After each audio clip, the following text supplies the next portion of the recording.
viaja na Aruba, nós papo dico, nós subi preço, comerciante to subi preço, não? Comerciante não subi preço, agora na Aruba, tudo custa wordo importar. Dus basicamente a nossa compra é produto, a nós não põe preço, a nós não bisa, Kellogg's, a me paga $10 para a caixa de Kellogg's, não põe preço para nós, então basicamente a base de preço é o transportar, mas não é bisa é transporte também subir, dus se aí não preço subir, botem belasting na Aruba de BBO cumulativo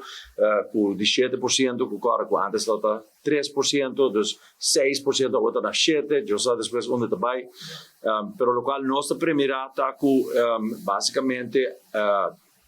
across the board. Não é questão de parte só vai subir. Mas a verdade, nós estamos aqui de tour categoria, nós estamos aqui preço não está subindo. Tour. Esse é botar vooral na América, botar com a bira caro, e botar com o americano na mesta, mas aqui é de que o preço na América está mais caro, então ora não vai supermercado ou aqui não está paga, mas para o qual não tem costume de pagar. Pero lo qual mi può dizer lo qual a nostra por bahasa o que tá nós probando de cambia a mentalidade de erubiano não para começar a comprar e consumir produto não de outro país não onde nós também estamos aqui em Caribe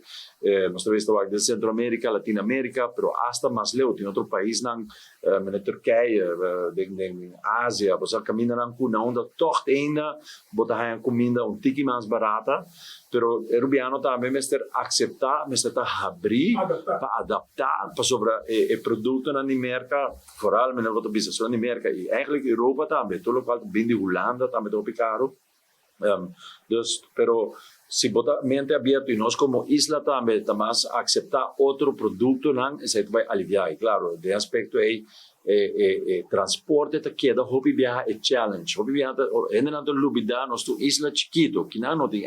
hobby barco também então nós está limitado também dori transporte dori com nossa sina chiquito essa é limitado nós também tem viagem é assim mais difícil para trazer produto de outro país não onde comportar a presa não bem mais melhor tu vale ayer me tava na recepção com o presidente de Suriname na onde com mas Suriname que é assim mais business com Aruba e tem oportunidade, então para assim nós mesmo criar laço não somente com o Suriname, nós mesmo busca para criar laço com todo o país não que tem produto ou comida comestível mais barata para oferecer-nos. Ideal tá para mirando que botar surplus, a compra eliminar ou reduzir a BBO de comida. Mas não onde que botar assim é mais barato. Mas outro me echt hoop ainda não realizar, pero ora botar para BBO cumulativo, botar para de 4% plus invoerrechten, então invoerrechten, não tá correr no riba é produto, não tá correr riba é produto, é vracht, é insurance, dus para que como governo porque sigue gana assina tanto placa riba comida, sabendo que é algo essencial para o povo.